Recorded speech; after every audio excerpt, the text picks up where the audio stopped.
के तमाम ताकत को इजराइल ने अपने ऑपरेशन के ज़रिए बेकार कर दिया है, फेल कर दिया है। सीरिया की सेना तबाह कर दी है। वहीं अब दोस्तों एक बड़ी खबर ये आई है जो असलियत है, औकात है इन रेबल्स की। बताना चाहूँगा कि जब रेबल्स से सवाल किया गया कि इजराइल पूरे सीरिया में घुसा हुआ है और आपके इलाकों पर इस वक्त लगातार वो बमबारी कर रहा है, तो इस पर आप क्या कहेंगे? तो आपको बता दूं कि उन्होंने कुछ भी कमेंट करने से इनकार कर दिया। These are the steps we are working on. It is still too early to talk about the details of how that government will be formed. Now we have to focus on reactivating Syria's institutions. Can I get your reaction to these Israeli airstrikes? We've had over 300 now. Our priority is to restore security and services, to revive civilian life in institutions and care for newly liberated cities. There are many urgent parts of day-to-day life to restore: bakeries, electricity, water, communications. So our priority is to provide those services to the people.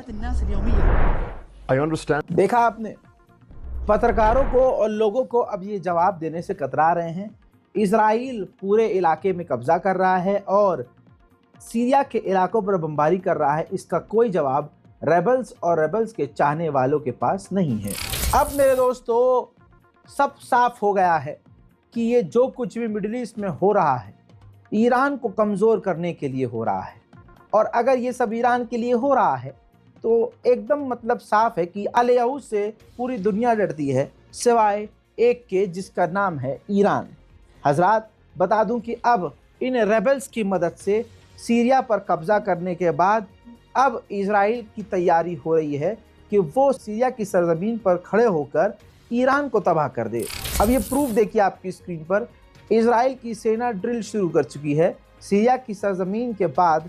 अब वहीं से Iran पर nuclear जो उसका plan है ख़राब करने की तैयारी कर चुकी है, न्यूक्लियर साइट को तबाह करने की तैयारी कर रही है। कहा जा रहा है कि ईरान पर बड़े हमले की संभावनाएं हो चुकी हैं।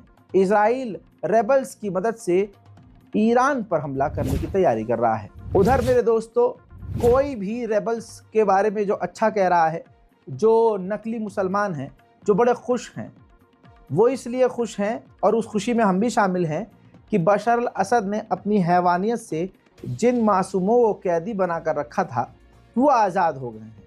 हम इसके लिए खुश हैं।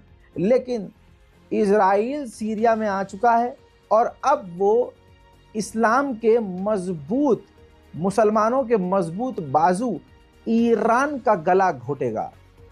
इस चीज़ के लिए किसी को भी खुश होने की ज़रूरत नहीं है।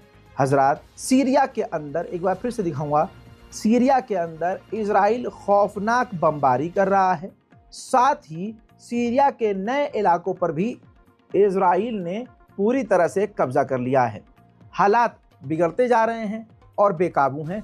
आइए ताज़ा मंजर मैं आपको सीरिया के दिखाता हूं, जहां इजराइल ने पूरी तरह से कब्जा कर लिया है और वो बमबारी कर रहा है। पहले आप सीरिया की तबाही की तस्वीर देखेंगे जिसमें इजराइल बमबारी कर रहा है, उसके बाद आप देख सकेंगे कि पूरे सीरिया में इजराइल की फौज तैनात है। דבר אחד כאן מאוד בולט, וזה התשתיות שצה"ל כבר הביא לתוך המרחב. תראו כאן אנרגיה, סולר.